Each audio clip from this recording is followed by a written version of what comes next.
Hello guys, welcome back to my channel. It's your girl Starflame. So guys, in this video we'll be talking about the writer of Hebrews to Negro, Ronald Dalton Jr. So Ronald Dalton Jr. is saying press release, I'm not apologizing for nothing because I can't be anti-Semitic because I'm an Israelite Shemite. Still waiting for a debate with the top rabbis to prove who is a Israelite by blood or who can rightfully use the word anti-Semitic. Hashtag Ask Dalton, hashtag debate, hashtag debater Dalton. No guys. Also, they basically released a press statement. So let me zoom in and see if I can read this to you guys. Maybe I don't read everything. I may just put everything else on my community tab. Also, thanks to my subby who sent this to me because, you know, you guys know what we've been doing on this channel, and we believe that some things are very wrong and out of line, and we do believe in people being held accountable when it makes sense. Also, we could see that, you know, things kept on changing. The meaning of words kept on changing. And I've been saying that there needs to be a debate, because if there isn't, then more black men are going to be canceled, or black women for that matter. So in a press statement on November 6th, Mr.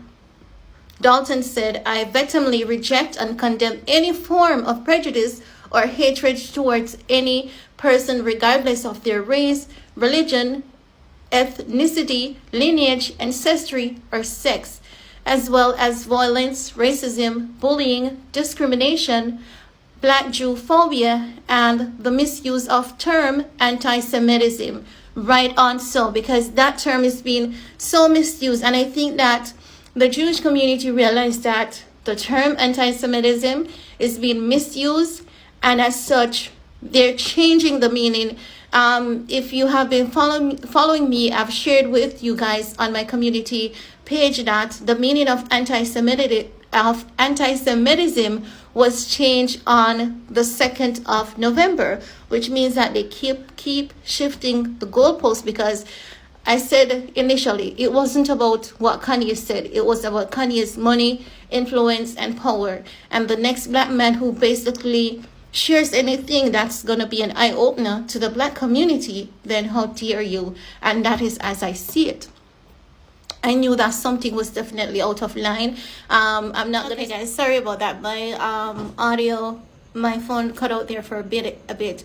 No, as I was saying to you guys, I knew that a lot of things was not making any sense.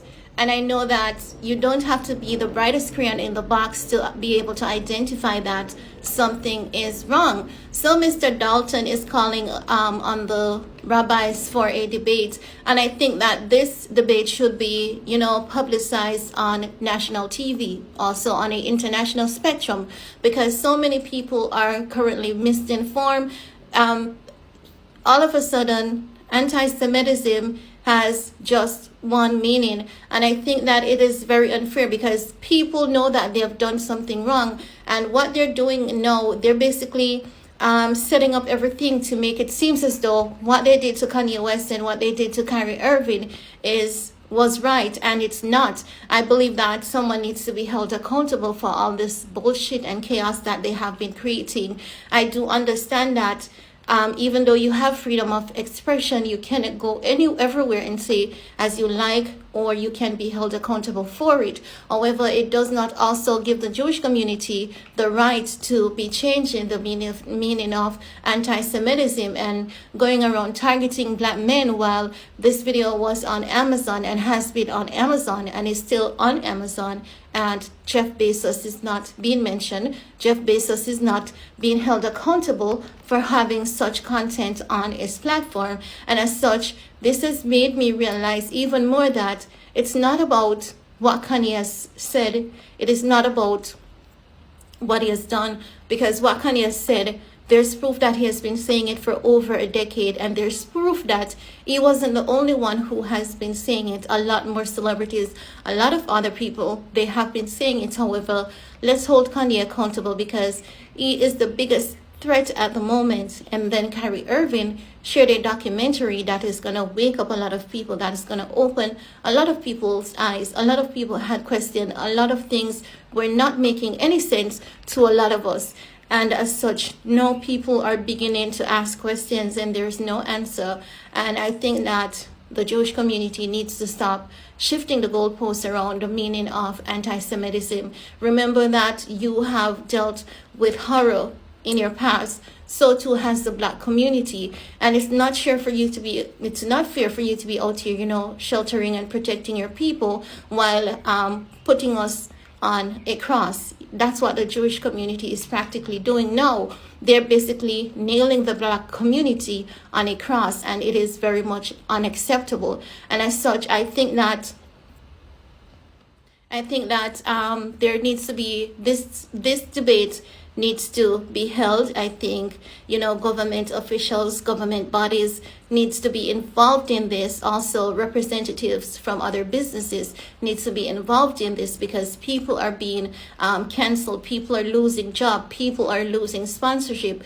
People are losing brand deals for being labeled as anti-Semitism, because the meaning keeps changing to only reflect whenever someone from the black community says the Jewish community owns practically everything. And if what they're saying is even half true, that should not lead to anyone being held canceled, because the truth will always be revealed. It doesn't matter who is saying it, where it is being said, and why it is being said.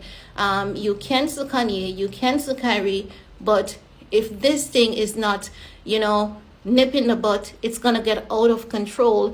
And as I've said before, this weekend, another black male or female may be held accountable for something innocent. And the next thing is that as black people, we're not allowed to make mistakes.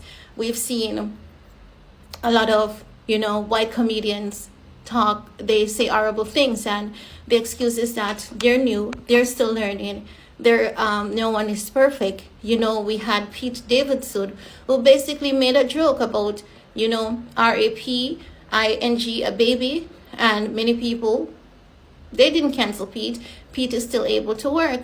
We have Kathy Griffin, who basically said that Democrat is gonna off the entire nation. And then we have Amy Schumer, who basically labeled all Hispanic men to be RAPIST. And these people are never ever held accountable for anything that they do. So it goes to show that just as what they did in Lake Lanier, that's what they're doing to Kanye West, and that's what they're doing to Kyrie Irving. What they've done to many black communities is what they're doing to our black people again. And I refuse to be silent. Even if my channel is hacked, even if it's deleted, I'm going to still keep making channels and talk about it. Because if I don't talk about it, I'm going to have nightmares, and I'm going to wonder, am I going to see a history of whipping? Am I going to see a history of lynching? This truly hurts me to my core. I have to be maintaining my composure not to cry, because it really hurts that we do not have the same amount of power, influence. We don't have the same amount of protection. It's scary and it's very hurtful. But that's all I want to share in this video with you guys. Let me know what your thoughts are. Thanks for your time. Stay safe, stay blessed. See you all next time. Bye, guys.